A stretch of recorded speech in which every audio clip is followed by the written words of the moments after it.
We're going to begin talking about cardiovascular pharmacology. And in this lecture, we're going to focus primarily on certain hypotensive agents that help decrease your mean arterial pressure in hypertensive patients. For example, we'll look at ACE inhibitors, beta blockers, nitrates, calcium channel blockers, certain dopamine agonists, and diuretics, as well as certain autonomic ganglionic blockers that help reduce or block the autonomic ganglia in hopes to decrease your sympathetic tone going to your cardiovascular system. And we'll look also at certain centrally acting agents such as alpha-2 agonist, for example clonidine, that decreases your sympathetic tone centrally.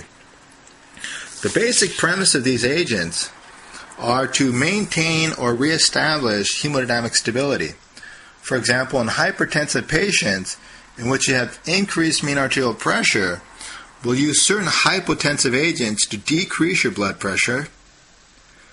Or if you have hypotension in which there's decreased mean arterial pressure, we'll use certain pressor medications to increase your mean arterial pressure in order to generate an adequate mean arterial pressure that will perfuse your vital organs of the body. Then we'll talk about certain agents to treat bradycardia and tachycardia. So to look in greater detail into the class of medications, we'll look at, for example, ACE inhibitors, which inhibits the angiotensin-converting enzyme within the lung tissue. And that ultimately decreases the production of angiotensin II, and we'll talk about how that reduces your systemic vascular resistance. Then we'll talk about certain beta blocker medications and how this helps, for example, beta-1 blockade helps to reduce the activity of the beta-1 receptors on the SA node as well as within the ventricles, and that ultimately decreases your chromotropic, your dromotropic, and your ionotropic influence on the cardiovascular system. Then we'll talk about certain nitrate medications, for example, nitroprusside, nitroglycerin, and even hydralazine, and we'll describe how that decreases either your preload and your afterload depending on which medications you choose. Likewise, calcium channel blockers also decrease your systemic vascular resistance. And we'll talk about certain agents such as dopamine agonist and certain diuretic medications that will promote a loss or a reduction in your blood volume in hopes to decrease your mean arterial pressure. Likewise, as we said, certain centrally acting agents like clonidine that decreases your sympathetic tone centrally. Or we can use autonomic ganglionic blockers, for example, trimethophan, that will block the autonomic ganglia and therefore decrease your sympathetic tone that's generated, for example, within your vasomotor innervation that comes from T5 to L1. Then we'll talk about the biotransformation that takes place with all these medications. And the reason why we want to treat hypertension so aggressively is to reduce the complications that may be involved with hypertension. For example, if you have an increased mean arterial pressure due to either an increased systemic vascular resistance that's generating a high pressure, if that high pressure is transmitted into the delicate vessels, the cerebral vessels, and you rupture a vessel, you may suffer from a hemorrhagic stroke, and therefore the patient may suffer from some type of neurological impairment. Likewise, if there's a high pressure that's generated within the aorta, and there's a weakening of the intimal lining of the aorta, you may create aortic dissection.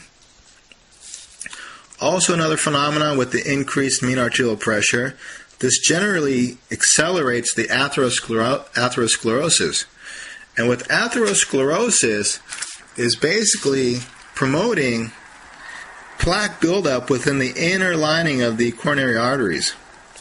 So as the inner lining or the plaque increases, this increases the resistance or decreases the lumen in which the blood can flow. And as the blood is reduced through the coronary arteries, this will set up for ischemic heart disease in which the patient may suffer from myocardial ischemia or myocardial infarction. And if myocardial infarction or heart attack takes place, and it's significant enough, it may lead to heart failure, whether it being systolic or diastolic heart failure. We'll talk about that in greater detail in the following lectures. Also, certain cardiac dysrhythmias may take place. If we look at hypertension, we can see that hypertension has an increased left ventricular end diastolic pressure due to an increased systemic vascular resistance. In other words, as you vasoconstrict your arterioles, there's more pressure within the left ventricle that has to be generated in order to promote forward flow.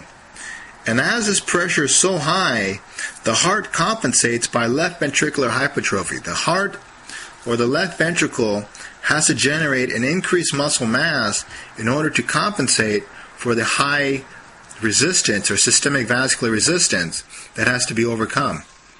And what happens with that is that with the increased wall tension, due to the increased left ventricular end diastolic pressure, the ventricle will increase, which is left ventricular hypertrophy. But as the ventricle increases with left ventricular hypertrophy, this makes the left ventricle less compliant and therefore may lead to diastolic dysfunction.